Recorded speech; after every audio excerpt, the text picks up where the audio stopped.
Okay, everybody, this is the final set of lectures for AP Bio Chapter 1, Unit 1.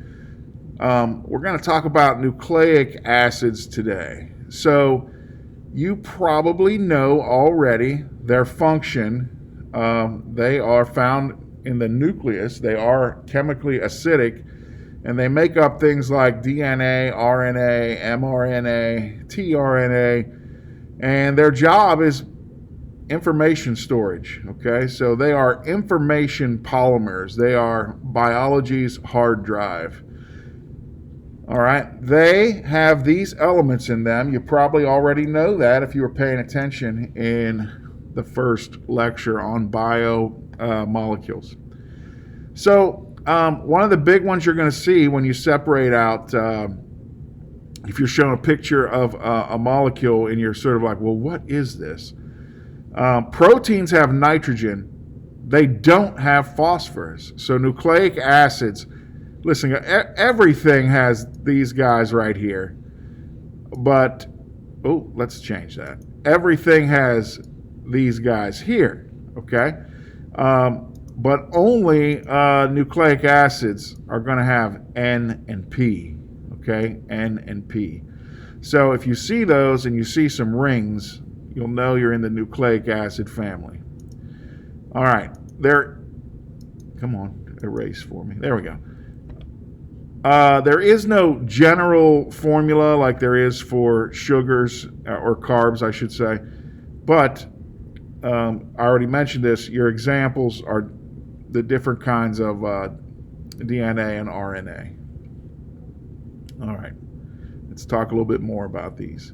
So these are polymers of nucleotides, and nucleotides have 3 parts, okay? And those are going to be, I don't know if I like this memory tool, but there's a T in nucleotides and a T in 3, so maybe that'll help you remember that. I'm not sure. That's a tough memory tool. So the 3 parts are your nitrogenous base, a sugar ring, and a phosphate. So look for a ring on the edges of nucleotides, and look for a phosphate as well. All right, you're going to also look for nitrogenous bases, and those are the bases that we learn in basic biology, like the AT, GC, and the U for uracil. So you'll see nitrogen in the rings. If you're looking at something and you're like, is this a sugar ring? Well, if there's nitrogen, definitely not. Okay. The nitrogen atoms are usually bonded with hydrogen. You don't have to have that memorized. It's just kind of one of those interesting facts. All right, you're going to see 2 sorts of these, okay? Pyrimidines and purines. So pyrimidines have a single ring, purines have a double ring. I don't have a really good way to memorize that except this. And this is maybe slightly controversial. All right. Everybody comes to their wedding and they're supposed to be nice and pure when they get married. And a wedding has 2 rings, right? That's my little memory tool. So 2 wedding rings for the pure bride and groom. Does that make sense? All right. So if you know one, you don't have to memorize the other one. A single ring, maybe that's an engagement ring. I don't know, but that's not a good way to memorize it. So let's move on here. Let's look at this. What kind of sugar ring, or not sugar ring? What kind of sugar? These are nitrogen rings. I'm getting mixed up here. So you have a nitrogen ring and a backbone sugar ring. Let's look at that. Okay, so it is a pentose sugar. What's the prefix pen mean? 5. So you see this little 5-cornered sugar down here. That's what I'm talking about for pentose, okay? So it's a 5-carbon sugar, like somebody over there guessed. All right, and there are two sort of types of this sugar, and they have very subtle differences with the golden box down below. There's ribose and deoxyribose, and this is why there's a D in DNA and an R in RNA, because the name of the sugar changes.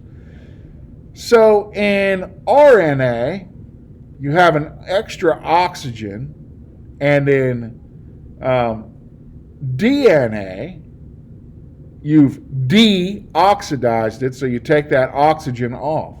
So the deoxyribose is missing an oxygen, okay? The ribose has just a standard OH group on it. Okay, so the only difference they have, I just told you this, is that OH group on that corner of that pentose sugar ring. You know these are sugars because they end in ose, okay? You know these are sugars because they end in ose. All right. So there are, ended my lecture here. I'm still on a pencil. Sorry for my little glitch here. There are different ways to look at these nucleic acids, okay? They kind of come in assembled form, which we call a nucleotide. A nucleotide has one or two nitrogenous bases. You're frozen. I am? How about now? Okay, good. I was frozen, according to my students here. All right, so I have, sorry, I'm trying to pick it back up. A nucleotide and a nucleoside, okay? A nucleotide is sort of like the whole thing. You're either going to have one or two rings of nitrogen. You're going to have that sugar we talked about. And if it's a nucleotide, it's got all three parts that we mentioned earlier. It's got the phosphate, the sugar, the nitrogen. And there could be two nitrogens, okay? A nucleoside is a little bit lonely because it's missing that phosphate group.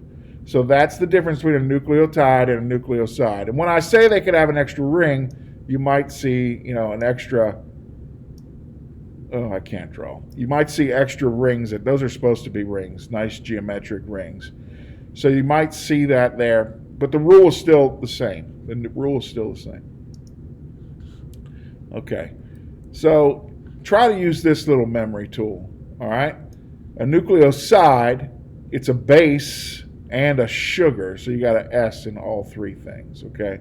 So if you're taking notes, maybe underline all these S's, and that maybe will help you with a little memory there. All right, let's go ahead and look at nucleotides are a trio of three different things. You've got your base, sugar, and your phosphate. I'm not sure why there's an I on there. All right, so nucleotides and nucleosides. The tie kind of goes with trio or three. All right. Let's take a look at these. There's a little nice diagram here. I'll put my head right here. All right. Up above me, is that a nucleotide or a nucleoside? We'll cover up the answer there. Nucleotide or nucleoside?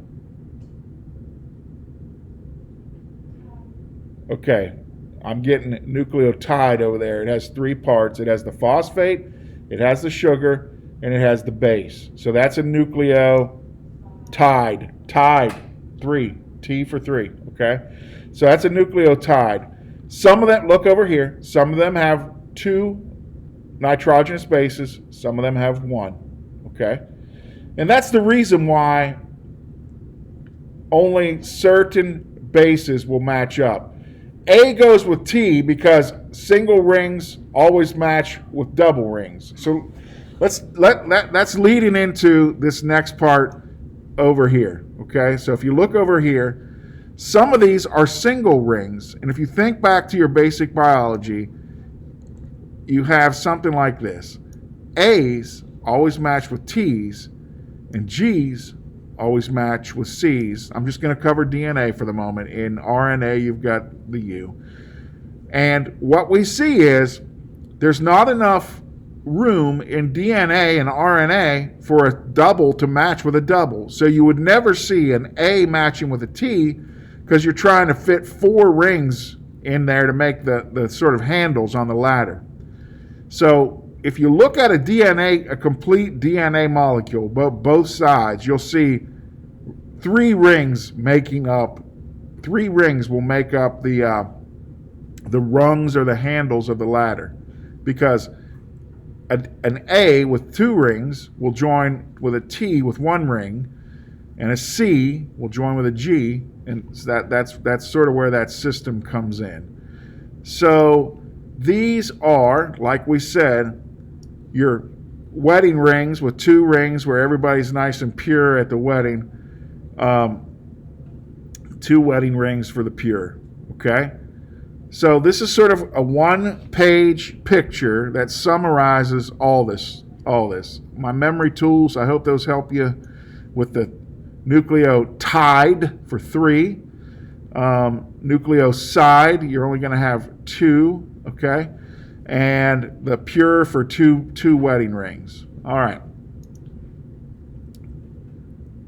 And also I've got the difference between ribose and deoxyribose down here at the bottom.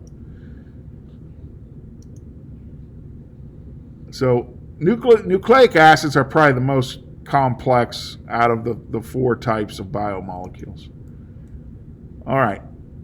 Just a brief review of DNA, okay? DNA is what makes up our genes. I'm sure you know that already. So this is where, why do I have this particular trait? It's probably, because of your DNA if it's not environmental. So things like hair color and eye color and blood type are all determined by DNA, because your DNA codes for the proteins that your body makes. So DNA is very universal. Plants have the same form of DNA as you, as bacteria, as a giraffe, as a dog, a cat, a mushroom. And that's biologists really like that, and that is one piece of evidence for all life having a common origin. Okay, so let's talk about RNA. RNA is, like we talked about, ribonucleic acids, and it basically gives the instructions for making proteins. So RNA copies itself from DNA, comes out of the nucleus, and tells ribosomes what to do. Now, we're kind of living in the age of virus awareness, okay? So some viruses only have RNA. Now, there is another topic we'll talk about where RNA controls which genes your body makes. Your body just can't say, make every protein I have, okay? So certain cells might need collagen, certain cells might need a transport protein or some other signaling. And so which proteins a cell makes is controlled by RNA, and we'll talk about that later. All right. So I'm going to kind of end this by saying we're going to talk a lot more about DNA and RNA in a few units down the road. So let's wrap up the whole chapter. Okay, that was kind of a quick lecture for a complex topic, but I think those memory tools will get you through. All right. So for the whole chapter, know how hydrolysis and dehydration synthesis happens. Just remember, dehydrate, water out, join, hydrolysis, water in, cut. Okay, and so almost all the polymers are somewhere built in this way. Nucleotides have dehydration synthesis on the sides as they form the backbone of DNA and RNA. For each one of the 4 macromolecules, which are carbs, lipids, proteins, and now nucleic acids. So those 4, you should know what elements are in them. You should know the names of the monomers. Let me go through those really quick. For carbs, it's sugars. For lipids, it's glycerol and fatty acids. For proteins, it's amino acids. And for nucleic acids, it's going to be nucleotides. So those are the monomers for each of those four sets of biomolecules. You should know their structures. Well, basically that means if I show you a picture one, can you tell what it is? Concentrate on the subtle identification things that are different between them. Like as an example, sugars follow that formula. Proteins always have that amino backbone, okay? Lipids, carbon chains, DNA, we talked about, or nucleic acids, we talked about them having a ring with nitrogen. Know their functions. So let's go through those really quick. Carbs, you're going to do energy, storage, and sometimes receptors. Proteins, you're going to build pretty much all molecular machinery out of proteins. Lipids, energy storage, protection, cushioning, long-term energy storage, sometimes insulation. And nucleic acids, information. So you've got four pieces of information. It would almost, a study tool would be to build a big table of all these things. So you could have all the types of nucleic acids, all the types of biomolecules going down the side and across the top. Elements, monomers, structures, functions, examples. I'm not going to go into examples because there's so many of them right now, but this pretty much wraps up the Chapter 1 lecture. I'm going to go ahead and end this now. If you need help, please reach out to me.